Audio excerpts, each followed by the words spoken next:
और कैसी जा रही है एग्जाम?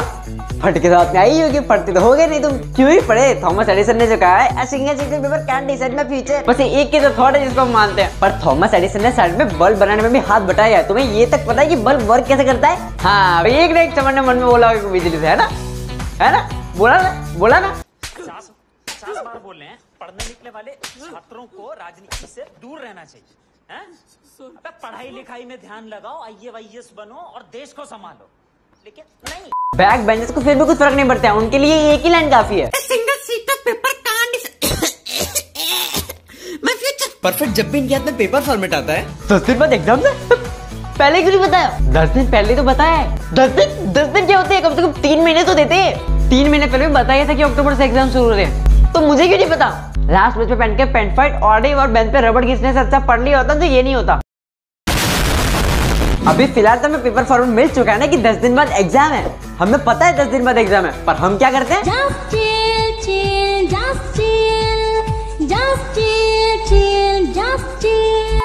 अभी तो पूरा एक हफ्ता पड़ा है ब्रो। अरे ब्रो अभी पूरा दिन पड़ा है ब्रो। अरे अभी तो पूरी रात पड़ी है ना ब्रो। अरे अभी तो 3 घंटे पड़े हैं ब्रो।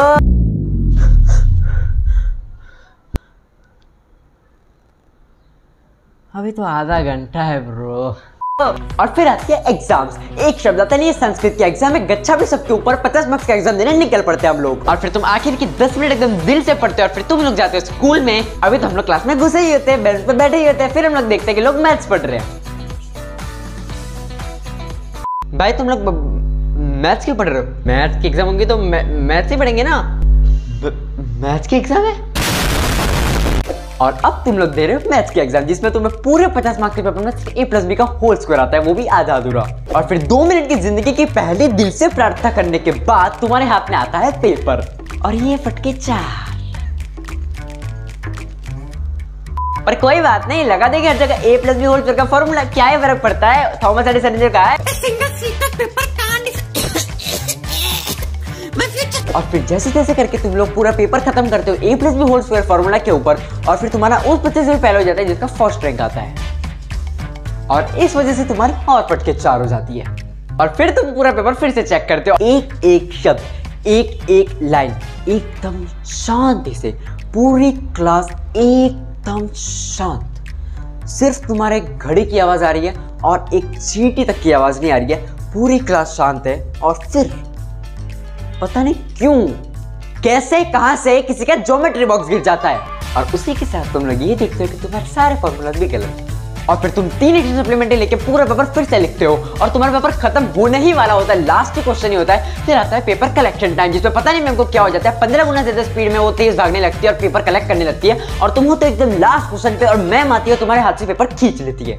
पर क्या ही फर्क पड़ता है? थॉमस एडिसन ने कहा तो है, A single seater paper can't decide my future। फिर आता है अगला पड़ाव, जिसमें तुम फुल कॉन्फिडेंस में एकदम राजा की तरह सब्जेक्ट टीचर के पास जाते हो और बोलते हो, अरे सर क्या इजी पेपर, एकदम चुल्लू पेपर, अरे सर 50 में से 50 स्कोर मारेंगे आज से, एकदम इजी पेपर। और फिर आता है पेपर डिस्कशन। तो ये अभी 2 दिन पहले की बात है, मेरी मैथ्स की एग्जाम थी। हाँ, मेरी भी एग्जाम चल रही है, तो मेरी मैथ्स की एग्जाम थी। मैं फुल कॉन्फिडेंस में एकदम मैथ्स का पेपर लिखा, एकदम फुल प्रिपेयर्ड, कॉन्फिडेंस के साथ सब्जेक्ट के सामने जाता हूं, अरे सर एकदम फुल मार्क्स आएंगे, क्या एकदम मस्त इजी पेपर था सर, और सबको बोल दिया कि मेरे 50 में से 50 मार्क्स आने वाले। और फिर मैंने किया पेपर डिस्कशन। अब आगे का मैं नहीं बता सकता हूँ। थोड़ा सा लेफ्ट, ज्यादा हो गया, थोड़ा सा राइट आओ। हाँ अब ठीक है। प्रोड्यूसर आपको चेंज चाहिए क्या इसमें, या फिर ये पेड़ ठीक है? हाँ अभी ठीक है, सेटअप रेडी करो। वैसे पेड़ की इतनी ज्यादा इंपॉर्टेंस नहीं है ये वाले शॉट में, तो हटा दे क्या पेड़ को? कोई बात नहीं, चलेगा। ओए सुन, हाँ जब तू चला जा, कोई जरूरत नहीं है, ये ले 20 रुपए रख और जा। सर कम से कम 30 रुपए तो दे दो। 20 रुपए ले रहा था, वरना ये भी नहीं दूंगा। Sorry sir. जा। ਹੱਸਦੇ ਚਿਹਰਿਆਂ ਦਾ ਮਤਲਬ ਇਹ ਨਹੀਂ ਹੁੰਦਾ ਕਿ ਉਹਨਾਂ ਨੂੰ ਕੋਈ ਤਕਲੀਫ ਨਹੀਂ ਹੁੰਦੀ, ਉਹਦਾ ਮਤਲਬ ਇਹ ਹੁੰਦਾ ਕਿ ਇਹਨਾਂ ਨੂੰ ਤਕਲੀਫਾਂ ਨਾਲ ਡੀਲ ਕਰਨਾ ਹੁੰਦਾ।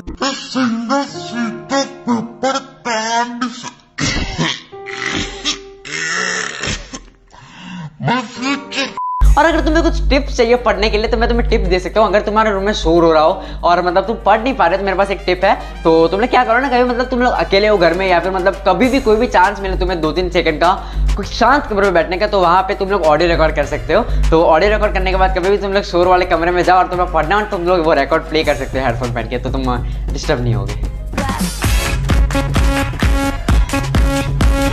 ओके गाइस, तो आई होप आपको द रिलेटेबल शो का एपिसोड पसंद आया होगा। अगर पसंद आया तो कहते हैं सब्सक्राइब और वीडियो को लाइक, और अब से मैं कंसिस्टेंसी रखूंगा क्योंकि अब दिवाली वेकेशन आने वाला है तो वीडियोस पे ध्यान देंगे। तो मिलते हैं आपसे नेक्स्ट वीडियो में, तब तक good bye and thanks for watching.